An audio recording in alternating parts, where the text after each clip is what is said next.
Бум-бум-бум-бум-бум. Бомбоубежище.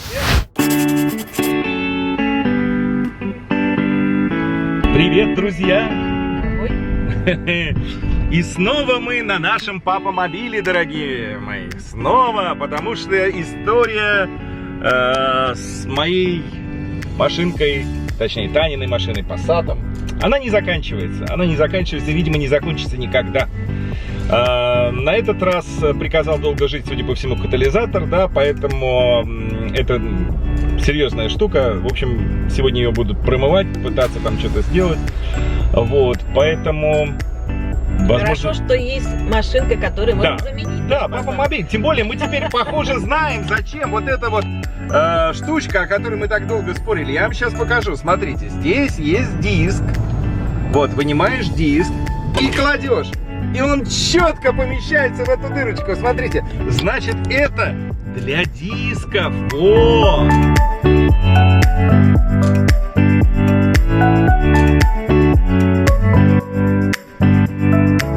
Мы же семья непростая, дорогие мои, поэтому в нашей жизни все время происходит что-то интересное. Вот, например,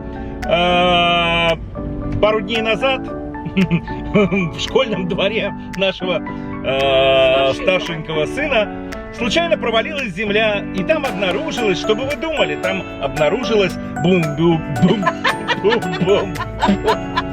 бомбоубежище на случай ядерной войны, оставшейся еще после социалистического строя. На счастье, это случилось ночью, и никто из детей не пострадал. Да, никто не пострадал, только хомячки.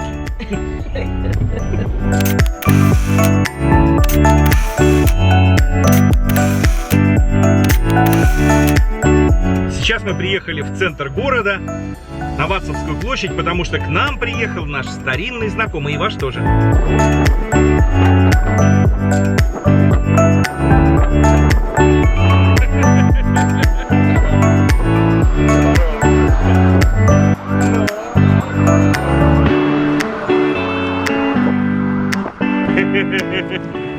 Да, печенюшки. Вау, друзья мои, это хумус.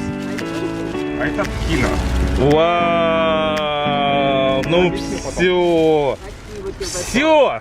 И еще одни печенюшки. И еще печенюшки. Все тащил для нас. Спасибо большое, мы никогда не похудеем, Таня. Ну мы это есть не будем, это дети сидят.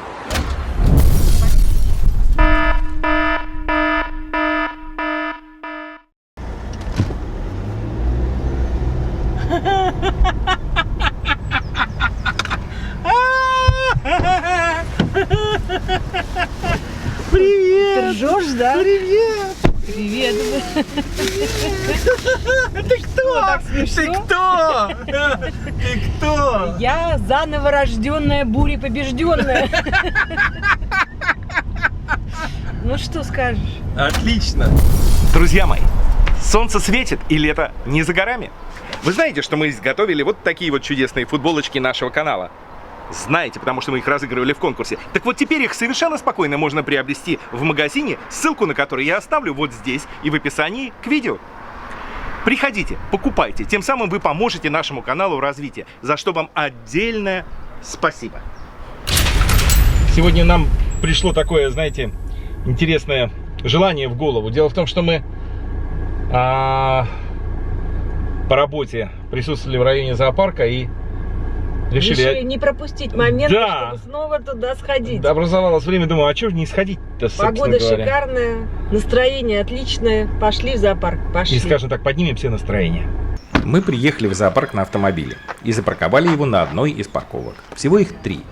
Стоимость парковки 100 крон в день, а в выходные дни 200 крон.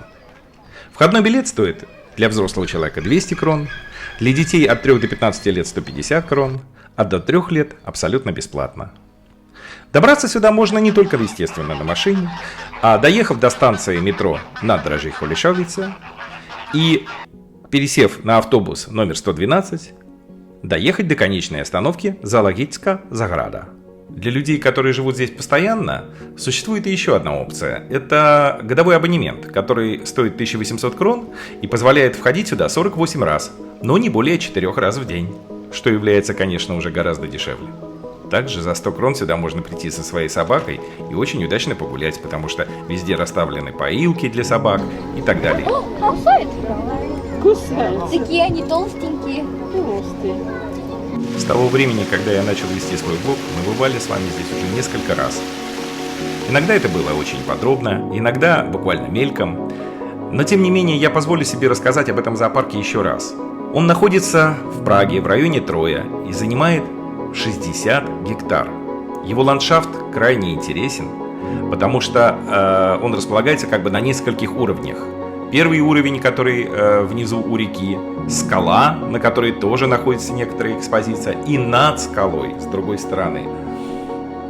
Сейчас это не просто зоопарк, это своего рода ковчег, в котором сохраняется колоссальное количество уникальных и животных, которые, многие из которых уже в мире не существуют, а существуют только в зоопарках.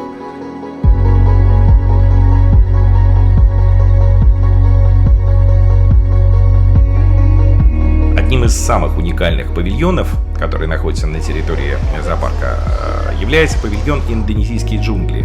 Уникальный, своеобразный павильон, не имеющий аналогов во всей Европе. Это двухъярусное такое стеклянное сооружение в форме эллипса, и внутри поддерживается постоянная температура, плюс 30 градусов, даже зимой. В нем обитает 100-130 различных видов животных. Гибоны, комодские вараны и многие-многие-многие другие. Экзотические растения, экзотические птицы.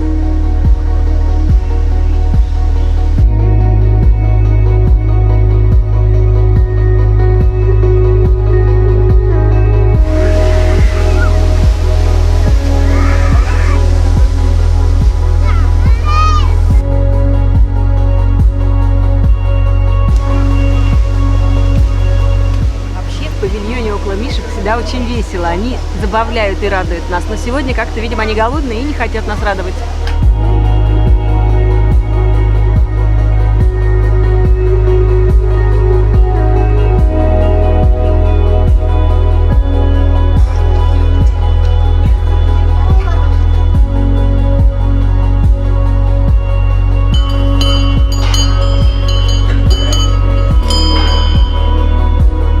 Сейчас мы находимся с вами в месте, которое называется Африканская панорама.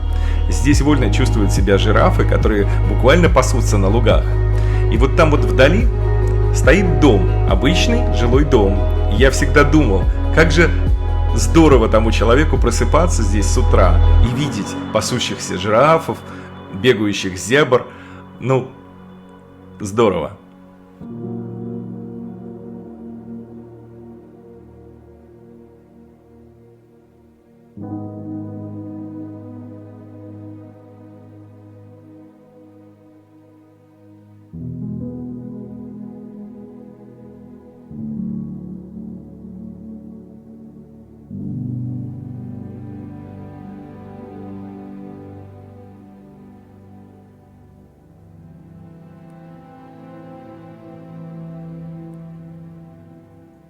Сейчас в зоопарке обустроили абсолютно новый слоновник и, если так можно сказать, бегемотник, я не знаю, правильно ли я выражаюсь.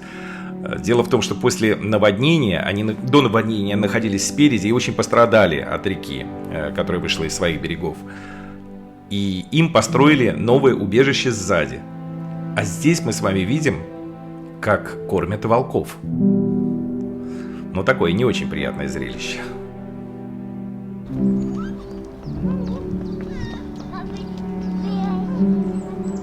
Снова здравствуйте.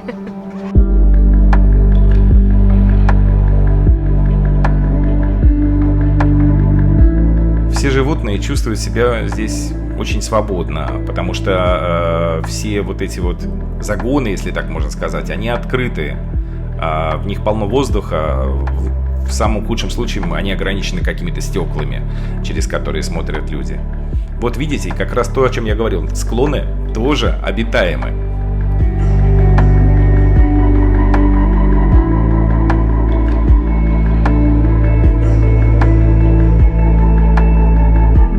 Я чувствую себя ведущим программы «В мире животных» сегодня, какой. Даже говорю таким же тоном.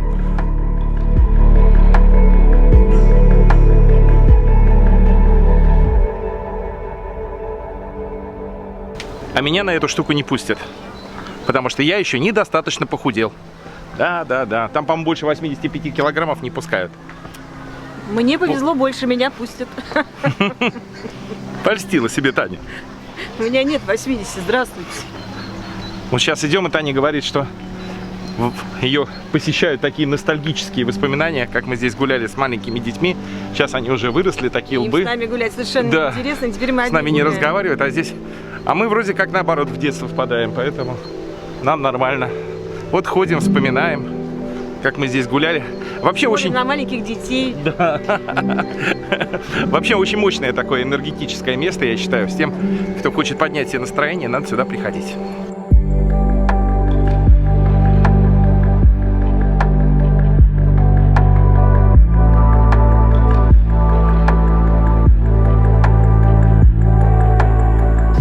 Здесь есть также потрясающие огромные вольеры для птиц, куда ты заходишь, открыв дверку, и там огромное-огромное пространство под такими сетями, потому что не все птицы не улетают, скажем так. Вот. Находятся вот такие вот экспозиции. Тонкий цветочный аромат, потрясающе. Всего в зоопарке насчитывается 169 видов млекопитающих, 270 видов птиц, 120 видов различных пресмыкающихся, 10 видов амфибий, 60 видов рыб. Среди них всех находится 144 вида, которые занесены в Красную книгу, а 14 являются полностью исчезающими. А сейчас мы находимся в одном из самых интересных мест этого зоопарка. Это павильон горилл, где живет семья горилл, которая, извините, постоянно размножается. Друга моего нету. И прожане должны придумывать имена для новых новорожденных. Ну, а, собственно говоря, как не размножаться? Посмотрите, какой здесь мощный самец. Все самки его.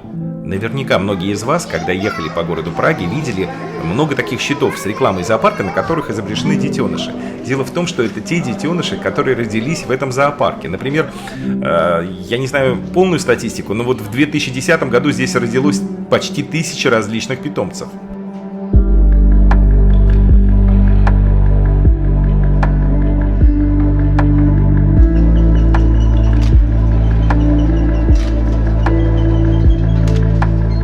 Ну и на этот раз мы заканчиваем с вами наше путешествие. Надеюсь, вам было интересно. До новых встреч!